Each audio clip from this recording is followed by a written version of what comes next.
Anyhow, happy to sign, happy to fire up the Tesla coil. Yes, sir. But I'll take more questions, please. Yeah. So Tesla disappeared pretty much in the world of academia and pop culture and all that for quite a long time, and then he slowly came back, and now everyone knows him. Yeah. So you studied this probably more than anyone. Do you have any theories on maybe why he was why is he back? And why is he back? Yeah. Well, I mean, first off, my argument is, and I talk about this in the last section of the book, the epilogue. Okay, when he dies in 1943, it's the end of World War. It's World War II, and you got to think about kind of after World War II. Okay, and the notion is that major new technologies like the atomic bomb or microwaves or any number of things are going to come from theoretical academic physics. Okay, so inventors are already got a bad name, not a bad name, but they're seen as second-class citizens. In other words, they're not the future.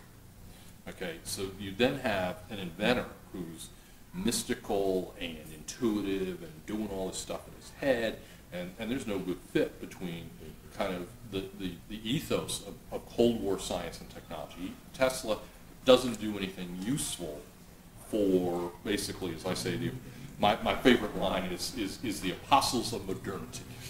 Okay, he doesn't do anything useful for them. At the same time, there are already people, within 2 or 3 years of his passing, that are already talking about purple plates and how that will cure all your ills. There are already people that are basically said that he designed devices that so you could be in contact with people living on Venus. Okay, so and he did claim when he was in Colorado Springs that he had heard a radio signal from the Martians. Okay, so but you've already got people doing kind of unusual things with him, and then at the same time you got this really kind of high church rational order sort of thing. Plus he's got nobody to stick up for him. There's no company. There's no Edison. There's no General Electric that's going to stick up for him. Westinghouse isn't particularly interested. The company isn't particularly interested in sticking up for him. They had to basically be shamed by the famous science fiction editor, it'll come to me, of Amazing Stories, basically. What's that? Asimov? No, not Asimov. Maybe I've gotten it's not amazing, but there's once I say that, I'm just having a moment. But basically, he, it's not. Anyhow, but basically, finally, the Westinghouse company gives him like $50 a month, so that he doesn't actually starve to death. Okay. But Westinghouse has he has nobody to know. He doesn't serve any useful kind of culture. You can't trot him out and sort of say, see, here's how it's actually supposed to happen. He's not a useful hero for the establishment. Okay, and there's nobody to basically kind of resurrect him like Edison was continually resurrected by the utility industry.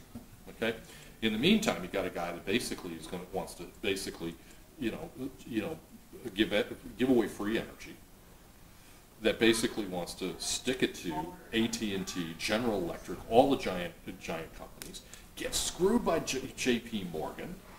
Okay, this guy and he's tall, dark, and handsome, and he's mystical. I mean, he's perfect for the counterculture.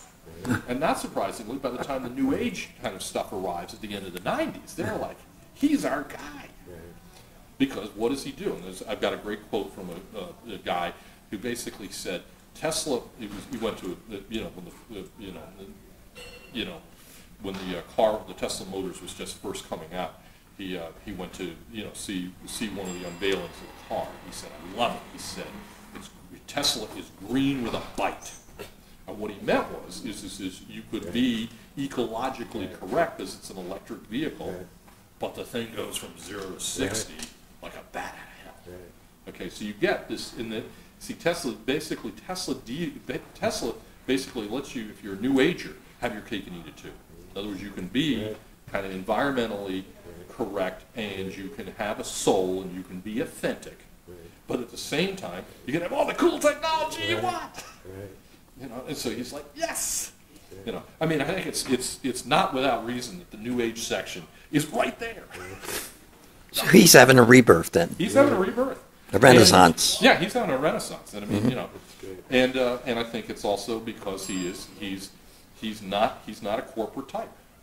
I mean, I'm gonna, when I think I've got to do this talk next week at the Edison Museum in West Orange, New Jersey. And I've been really thinking about, what am I going to do for that one? And what I'm going to do is I'm going to actually start with this. There's this great Tesla Edison rap video. Where the two are going at it. Epic rap battles of history. Yeah, and it's great, and they've got some fabulous lines in there. And what I want to talk about is the fact that this is not really about it. These historic characters have now become caricatures. They become stereotypes. You've got the greedy capitalist Edison, and you've got the the soul of the artiste, who's going to do everything for the good of mankind, and on and on and on with Tesla. And these are interesting stereotypes, but this is not how technology and business gets done.